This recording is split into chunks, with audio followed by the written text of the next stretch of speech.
Welcome to Behind the Debut, a podcast to shine a light on first-time authors and their journeys to publication.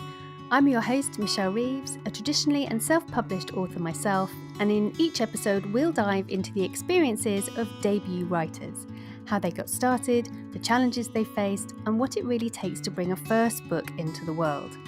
While most podcast airtime is reserved for best-selling authors, this is a space for new voices, authors who might not otherwise have the chance to share their story.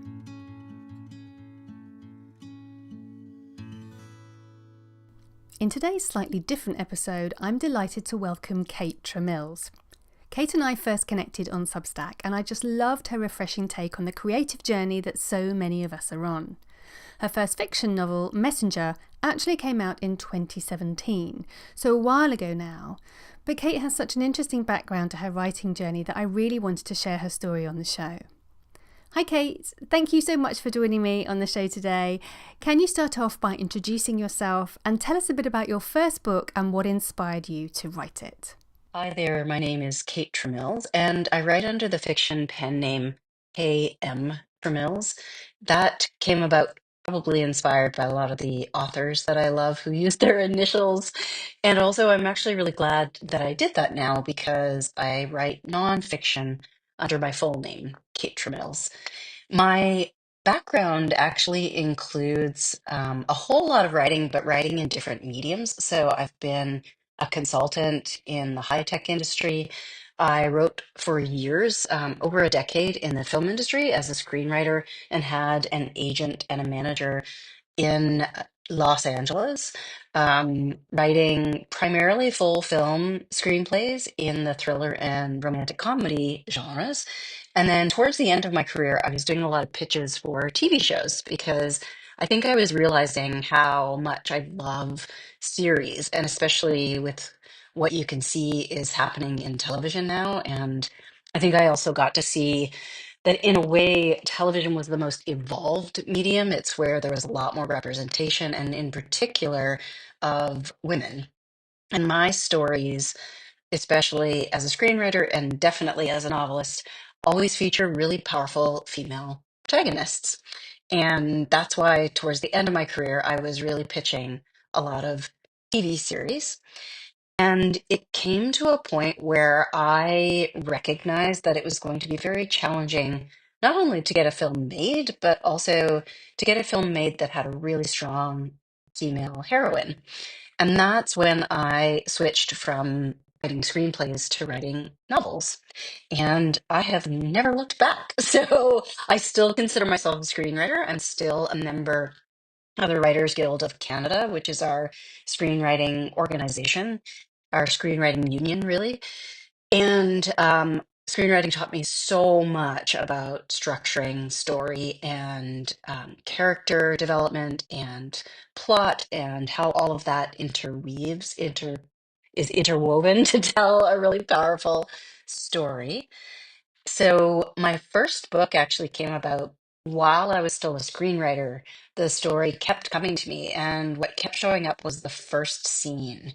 I kept seeing that first chapter, and I feel like once my soul, my psyche knew that I was making the transition out of film towards novels.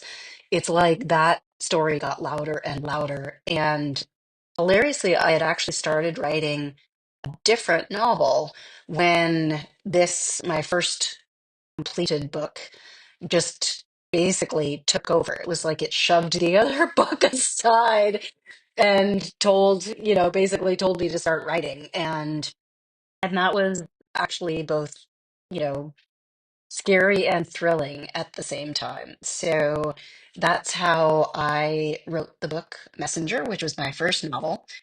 And I still am writing novels. I absolutely love them.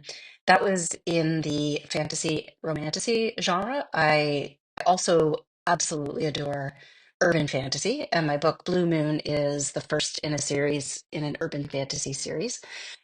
And then I write in the nonfiction genre. I've written for magazines. I wrote for a lot of magazines in the film industry, and now I'm creating a platform both on Substack, and I have two books written for Joyful Creating, which is all about basically taking really good care of yourself as a creative, whether you're a writer or an artist or an entrepreneur, so that you don't buy into the burnout culture, which I did for a lot of years.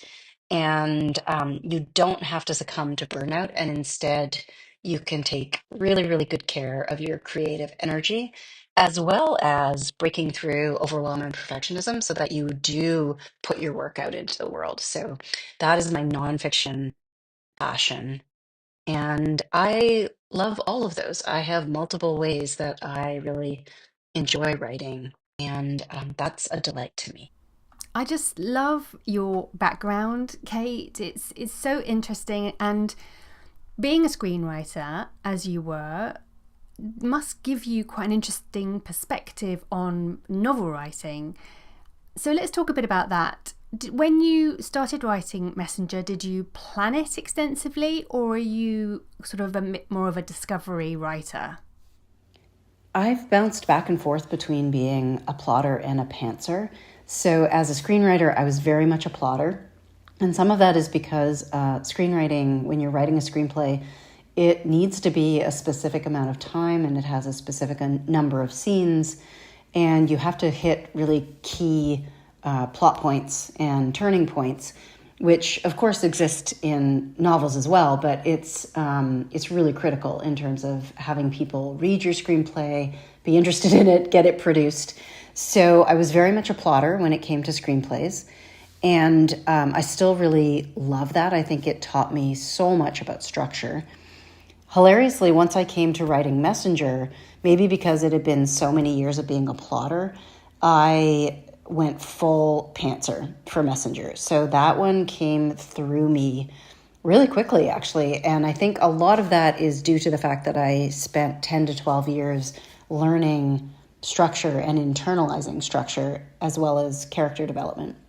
So, so yeah, with Messenger, I actually did it from a pantsing perspective.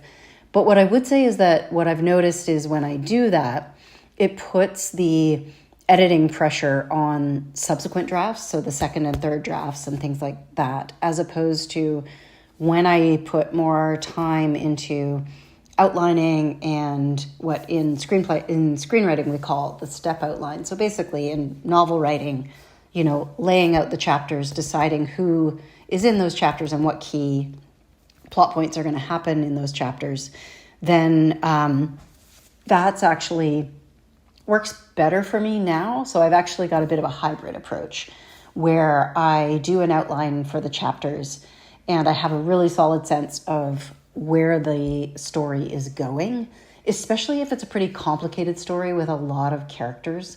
Then I find I do a much cleaner first draft. And I think maybe because Messenger, for example, from a plot and a character perspective, was simpler than for my book Blue Moon. It was easier, I think, for that to be a pantser book. And as I'm doing the sequel to Blue Moon, I'm definitely taking a hybrid approach. So so I think it really depends on the project. I don't think I'm definitively in either camp, and now I'm a bit more of a hybrid. It's interesting, isn't it? Because some people, I think, are definitely one or the other. So definitely a planner or a plotter, as they call it, or a discovery writer or a pantser. I'm a bit more like you. I think I started off very much discovery writing my first book, but this last one that I've just finished outlining, that's just been total planning from beginning to end so far, and I'm actually just really excited to sit and write the thing now. But yes, things do shift and change, don't they? So that's why I just love these conversations. It's really interesting to hear different people's perspectives on it. Tell us a bit about the biggest challenge you faced during the writing process for your first book and how you managed to overcome that. I find it really interesting that every book has its own big writing challenge. I really believe that every book we decide to write evolves us as a creator and as a writer. So with Messenger, given that it was my first novel, I think the biggest challenge was really having faith that I could write a novel because even though I had over a decade of experience in the screenwriting industry and I had written many, many stories and many outlines for stories and many pitches for stories, this was my first, um, basically my first attempt at writing a novel. So it was scary. It was thrilling for sure. And I actually did really have the confidence, which I think maybe it was the spirit of the story that gave me that confidence that I could do it. But that was definitely my biggest writing challenge. It was quite scary to switch mediums. I think now looking back, I would basically tell myself, there's yes, there are differences between writing novels and screenplays very clearly. I could go into that, but that they have so much more in common than they have differences, and so to trust myself. The other big challenge was really because in film I was mainly writing thrillers, whether those were supernatural thrillers or political thrillers and romantic comedy, and Messenger was a romantasy. It was a fantasy book with a subplot of a romantic um, story, and also because my kind of fantasy that I love and what Messenger is way more what I would consider feminine fantasy in the sense that, it wasn't massive world building like Game of Thrones. It focused a lot more on the tensions that come both in the overarching plot and the basically that there is a threat out there in the world, but also the relationships, the family dynamics, the internal struggles, the romance plot line and tension, and the bigger adventure that was happening in the story.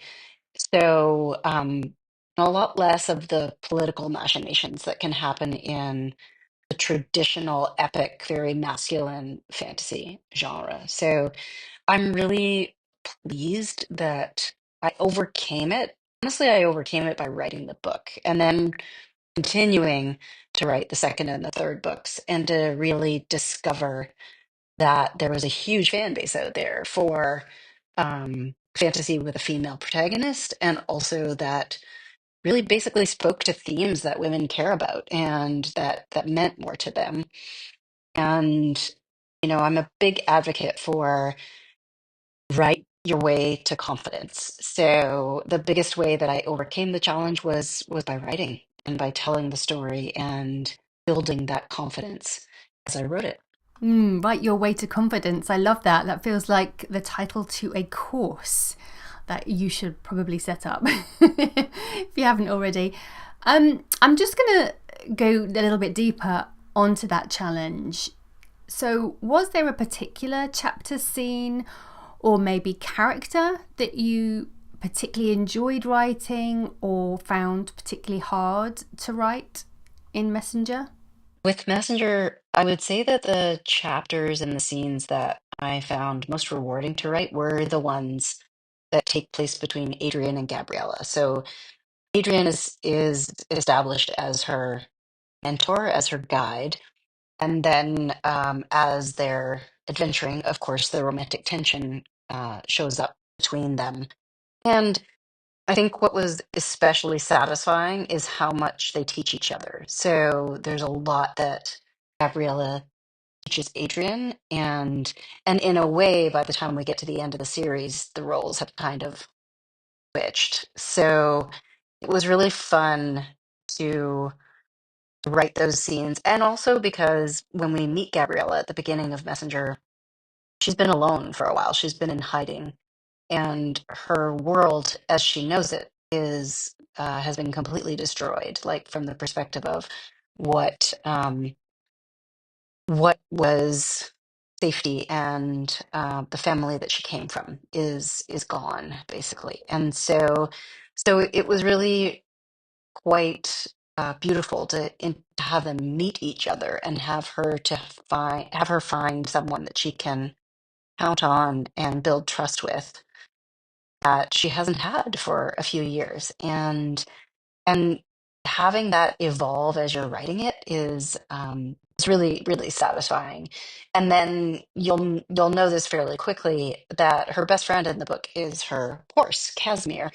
And so there's also kind of the commentary that her horse had on this relationship, which was really fun to write because for anyone who has close relationships with animals, you know they have very strong personalities and perspectives of their own. And so having that in the book and having Casimir there to kind of, you know, run this perspective and commentary while Adrian and Gabriella were getting to know each other was especially fun. Oh, that is just the cutest, having having an animal comment on the relationship developing between the two characters. I just love that, and very original, I think. How long did it take you to write that draft, actually? Hatton, did you manage to stay motivated quite easily along the way, or was it a bit of a trial sometimes? It's a little tricky for me to remember how long it took me to write the first draft. I would hazard a guess that it was probably about 3 or 4 months. And some of that was because it had been waiting so long to be written. So it came out quite quickly. But at the same time, I think I actually took the time off work. So typically for me, I will have multiple projects going on at once, whether that's a consulting gig while I'm writing screenplays, or if I'm creating a business while I'm writing a novel or writing magazine articles, I will often have multiple things going on at once, and that can tend to slow down the drafting process. But it's also like how I work really well and how I get the most enjoyment out of writing. So I do think Messenger was faster than writing, for example, the second and the third books, partly because the story gets more complicated as I was writing the other books, and also life and all the things I've been juggling. So the thing that kept me motivated along the way, the biggest difference was that I was writing my first novel when my best friend was also writing her first novel. And the camaraderie and the support and the opportunity to just share what was scaring us and to cheer each other on made all the difference in the world. I cannot imagine what it would have been like to write my first novel without having basically a support network, without having at least one person who was cheering for me. And quite often I find it makes a huge difference for me to have somebody who is kind of up to the same thing while I'm doing what my project. And I think the energy of the two of us doing it together, or the three of us or four of us doing it together, makes like I feed off of that energy really. It helps keep me motivated and keep the momentum of my own project going. I think it can be really easy to lose momentum any project, and it's way easier to lose momentum if you're doing it all alone. So I'm a huge proponent of having a community, whether those are writers, artists, entrepreneurs. I just think we're so much happier and more motivated when we have a community, when we have what I would call co-conspirators, and that's huge for keeping momentum going, definitely for me. That's really beautiful, and you've reminded me actually that although I wrote, well, all of the books I've written so far, I've written completely on my own. But when we lived in China, I was part of a writing group for a while that met in a local cafe, and it was a lovely community of writers that we just came together to really work on whatever we were working on, and it was really encouraging, and I think it just made us get on with it as well, to be honest, because we only had like a couple of hours together once a fortnight, I think it was, and we just got on with writing whatever we were going to write. And I do kind of miss that a bit, actually, but love that you have that special relationship with someone that enables you to have that support when you're writing. I think it's a lovely thing. Talking about that kind of relationship with writing with someone else, what role did feedback play in shaping the manuscript of Messenger, and how did you approach editing and the revision process? So after years of getting feedback in the film industry, and in the film industry, you get feedback from everybody, like from the production assistant to somebody else's just personal assistant to the director to the producer to the 7 producers on your project, and then the actors and other writers. So when I was approaching editing for my first book, I approached it very carefully and I was very choosy. So I had learned a lot about feedback and what was helpful and what was not. And also that most people don't understand how to give helpful feedback. They might call it constructive feedback, but you need to be somebody who actually really understands what helps a story. So I had an amazing editor who really was the champion for the characters and the story and the book being its best self. And that's the person that I chose to be my story editor for Messenger. And then I had a second editor whose role was all about consistency, like finding anything that was inconsistent in the details of the world or the story or the characters or the season we were in. Because it's a very immersive experience as an author, especially when you're a pantser. And so I really needed somebody who was going to find, the detailed issues. So, like consistency and typos or anything that was missing, really. And then I had only about 1 to 2 beta readers because, again, it was my first novel. So I felt very vulnerable about putting it in the hands of anyone that wasn't going to be respectful of that. And I really believe in that for authors. And that's not about being precious, that's about being wise about your own tender feelings and also choosing people who, again, really understand what it is to give helpful feedback and are being the ones who know how to make a story better. And I would say in general, that's a very special group of people who understand how to come to feedback and editing from a place of improving the work and not just having their opinion heard. So there's a big difference. And then when I came to editing and revisions, I know myself well enough as a writer now that I know I write really lean first drafts. And so the second and third drafts are about adding anything that's missing, adding detail, giving the audience more time to really appreciate that moment in the story and sort of expanding on that. So I think one of my favorite sayings and lessons from screenwriting is the mantra, writing is rewriting. And you learn that early and you say it often because you get so much feedback, but also because that is the process of getting better as a writer and writing a better story. So I kept just repeating that mantra to myself as I was doing drafts that writing is rewriting. I think that's a really important piece of advice, actually, for anyone listening, is the importance of protecting your writing by choosing the right people to provide feedback at the right time.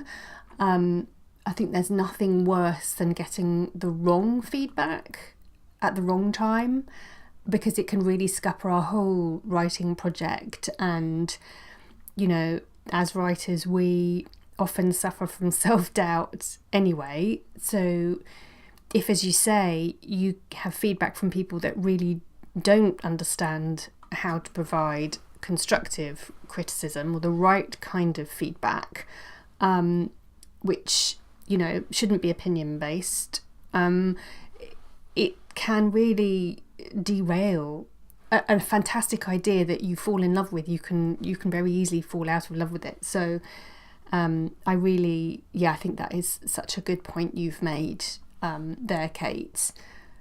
Did you have any surprising discoveries about yourself or your writing along the journey to completing Messenger?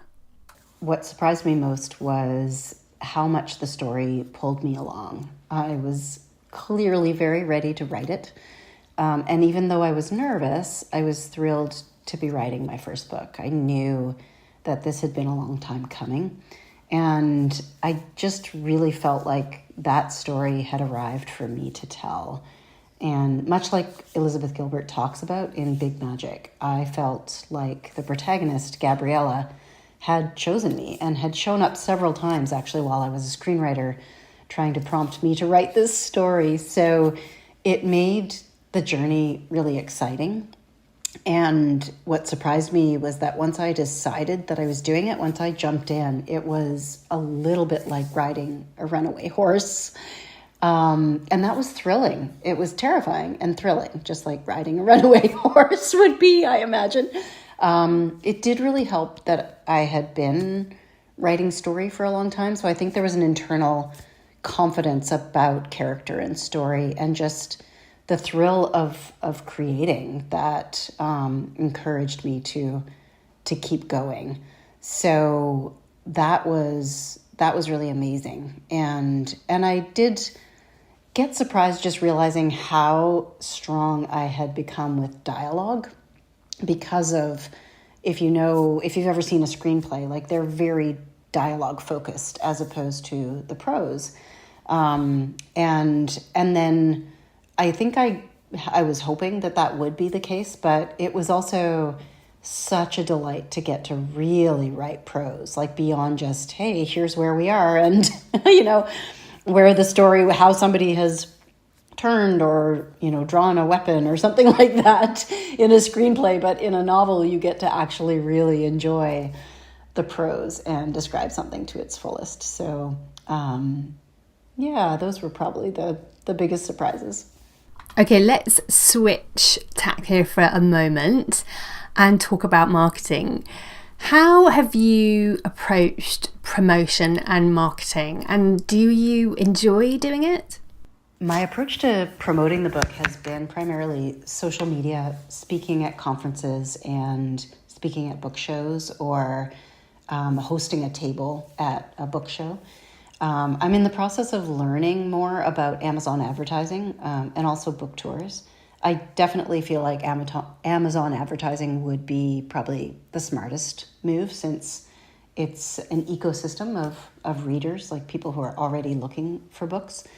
It's been a process for me because I definitely feel like that's where I have felt most vulnerable, I guess, or where it's been an area that I needed to learn a lot more. And I think it's just an evolving skill. And I think it's also connected to an author really being seen. So I had a lot of familiarity with being brave on the page and with characters, but actually showing up and having people asking you questions about your work and is a very different experience. Like it's trickier, I have to say.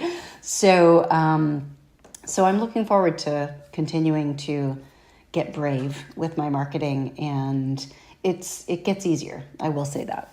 Oh, I agree with you. Amazon advertising is a big area of growth, I think, for me as well, and I think it's so important for any indie author to understand how books sell, these days, and how the publishing market has changed so much. And that's not to say that, Amazon is the only place to sell books by any means. And I definitely like supporting, the wide element of promotion, and I publish wide, so on Kobo and other platforms as well. But I think it's quite scary often for authors, particularly new authors, to think about committing, what can feel like a lot of money to something that they don't know whether it's going to work or not, and don't really understand how it works in the first place. So I do actually have some links on the Author Resource Hub to there's a free course actually that I think is still running to learn all about how to use Amazon ads. So do go check that out, guys. That's on the Author Resource Hub, and the link will be in the show notes. Okay, Kate, let's talk about routine. What's your writing routine like, and do you have any favourite tools or resources that you can't do without? So I have discovered that I'm a multi-passionate writer. I'm happier and more productive when I'm working on several projects at once. Probably up to 3 is a good number for me. So for example, I'm currently editing my first nonfiction book while I'm outlining the second book in my urban fantasy series. And I'm moving those I'm working on those while I'm also moving forward my platform on Substack for joyful creating. And I do tend to write something every weekday, mostly because my writing is my happy place. It's one of my happy places. And I feel most connected to myself when I'm creating and when I'm writing and developing creative projects. So once I really dive into a draft, once I've gone beyond the outline and I'm in draft mode, then I will establish a regular routine where I write at least 4 to 5 times a week. Those tend to be on the weekdays, but it can shift around. And I also know myself well enough to know that basically late morning and early afternoon are my ideal times. So any time between about 9 a.m. and 3 p.m. would be, or even 9 a.m. and 2 p.m. are the best times for me to get my best creating, really. And then after that, like outside of those windows, I do other tasks, essentially. And the favorite tools and resources, one of the things that I do regularly is I'll go and write outside of my house. I'll go write in cafes where I have the energy of other people and the conversation, the ambient noise of other people having conversations. And I find that that's very invigorating for me. I can write a lot faster. Usually I'm picky about which cafes I write in because some are way too distracting. But the ones that I love, my favorite cafes, I'll find I can really focus and write very well. And it gives me a chance to be around other people instead of always feeling like I'm isolated as a writer. And then my newest resource is Substack. I am just blown away by the support and the encouragement and the kindness, and just feeling like I have a genuine writing community has been huge. So it has just inspired me, like lit me up again and inspired me to keep going and to just be confident about what I'm up to. So if anybody listening has not jumped onto Substack yet, I really, really recommend it, especially for writers, but for any person who has like a passion, a creative passion. It's a great place to be, and it will definitely motivate you and get the momentum going. Yay for Substack. I completely agree with you. It's such a wonderful creative community. I love it. And as I've been trying to reduce my digital time, my time online, my time on my phone, it really is the main place. It's my go-to now. If I'm going to be spending any time online, it will generally be on Substack, and trying to spend less time on other social media sites for sure. Kate, you've shared so much wonderful advice on the show today based on your experiences. Can you tell us, if you were to go back and give your pre-published self one piece of advice, what would it be? If I could go back, I would tell her that she had everything she needs to write that book, and just to get in there and do it, and to have a great time and really just revel in the world and enjoy the characters and trust herself. And then the other key piece I would say is I would give her the heads up that writing the book is only half the challenge or half the battle, because telling the world about your book is the other half. And I have a dear friend who's an entrepreneur who I remember he told me this. And at the time, I was so focused on needing the courage to write the book that I just kind of brushed off what he said, even though I think I knew he was telling me a really important piece of information. And so I would just really let her know, be confident, get in there, write the book, and then just know that half of your job is to tell the world about your book, and that it's okay to be scared about that and do it anyway. So that would definitely be the advice I would go back and tell her. Oh, heck yes, to the promotion of the book being the second biggest thing after actually getting the book written. You just don't realise how much effort it can take, particularly as a self-published author, but not just as self-published, even traditional authors. I was a traditional author first, and you're still expected to do a lot of promotion on your own, even as a traditionally published author. So yes, great advice for anybody listening today. Thank you so much for that, Kate. What's next for you as an author? Can you tell us what you've got coming up and what you're excited about? Absolutely. So what's up next for me is I have my first nonfiction book that's going to be coming out. It's currently in the hands of the beta readers, so I'm just getting their responses back now. So I'll be going back through the notes from my 3 beta readers, and then doing the third draft of that book based on their feedback. And super excited to be talking more about that out in the world and also on Substack.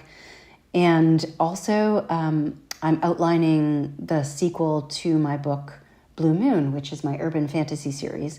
And that has just been thrilling for me. I am so excited to be back in that world and talking to those characters and outlining that story and the second piece of that trilogy. So super exciting, especially because I just love urban fantasy, and I know that's where I belong as a writer. So that's going to be really fun. Yes, and I'm really excited about them too, because I adored Blue Moon. Fantastic book. Can't wait for the sequel to come out, and I'm really excited about your non-fiction book too. So I will put the links in the show notes for people that want to find out more. So Kate, thank you so much for joining me today on the show. Where can people find out more about you and your books? Yes, you can find me on Substack as Kate Tremills, and also I have my website, which is www.katetremills.com.